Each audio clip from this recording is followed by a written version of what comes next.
इस वक्त की बड़ी खबर, यूक्रेन के राष्ट्रपति ने रूस के हमले के खिलाफ दुनिया को चेतावनी दी है और ये अपील की है कि दुनिया को परमाणु आतंकवाद के जवाब में निर्णायक कार्रवाई करने की जरूरत है। ज़ेलेंस्की ने कहा है कि दुनिया को सिर्फ देखना नहीं चाहिए बल्कि मदद भी करनी चाहिए। ये बात ज़ेलेंस्की पिछले कई दिनों से कह रहे हैं कि दुनिया सिर्फ देख रही है लेकिन हमारी मदद कोई नहीं कर रहा। इस वक्त निर्णायक कार्रवाई करने की जरूरत है। दुनिया सिर्फ देखे नहीं बल्कि हमारी मदद भी करे। इस बात को ज़ेलेंस्की दोहरा रहे हैं। यूक्रेन के राष्ट्रपति ज़ेलेंस्की ने दुनिया को रूस के हमले के खिलाफ चेतावनी दी है। ज़ेलेंस्की ने कहा है कि परमाणु आतंकवाद के खिलाफ ठोस कार्रवाई की जरूरत है। संयुक्त राष्ट्र सुरक्षा परिषद की बैठक में हमने यूक्रेन के वायु क्षेत्र को प्रतिबंधित करने की मांग की थी ताकि शांति और सुरक्षा को सुनिश्चित किया जा सके। जिन संस्थानों पर हमले से खतरा हो सकता है उन्हें सुरक्षित करने का लक्ष्य है।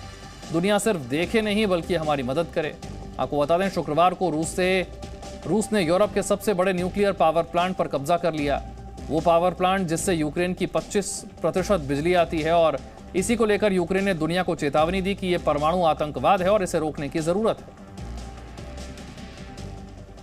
आगे बढ़ते हैं। ज़ैपोरिज़िया न्यूक्लियर पावर प्लांट पर हुए हमले को लेकर अमेरिका ने रूस को सलाह दी है। अमेरिका ने कहा है कि यूक्रेन में संचालित रिएक्टरों को लेकर सावधानी बरतनी होगी। किसी भी तरह के बल प्रयोग को रोकना चाहिए क्योंकि इससे जोखिम बढ़ सकता है। ऐसी जगहें युद्ध का हिस्सा नहीं बन सकती हैं। अमेरिका ने यूएनएससी की बैठक में ये बातें कही हैं। रिएक्टरों को लेकर रूस को सावधानी बरतनी चाहिए।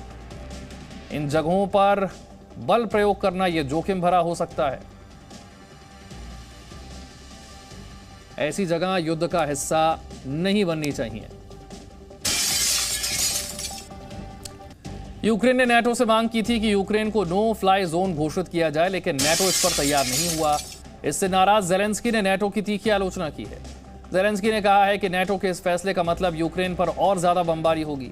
ज़ेलेंस्की ने कहा कि यूक्रेन के एयर स्पेस को नो फ्लाई जोन नहीं बनाने से यूक्रेन के गांवों और शहरों पर रूस के और ज्यादा हमले होंगे। ज़ेलेंस्की ने कहा कि नाटो चाहता तो ये कर सकता था लेकिन उसने नहीं किया। ज़ेलेंस्की ने कहा कि वो नहीं समझ पा रहे हैं कि आखिर नाटो किसकी रक्षा करना चाहता है।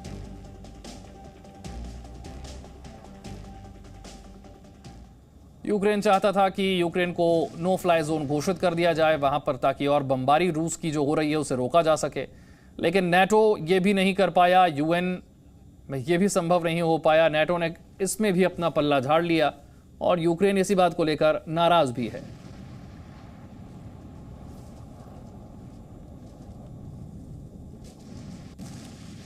ज़ेलेंस्की कह रहे हैं कि वो नहीं समझ पा रहे हैं कि आखिर नाटो किसकी रक्षा करना चाहता है।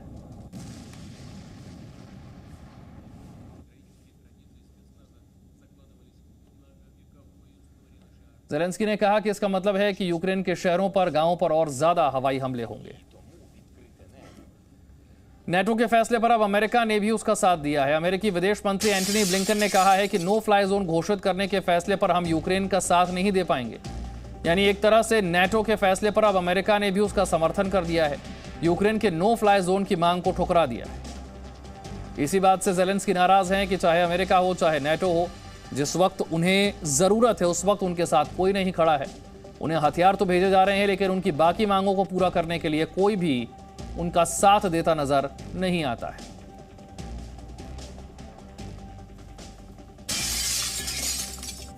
Presenting B News app, available on Google Play and App Store. Download it now.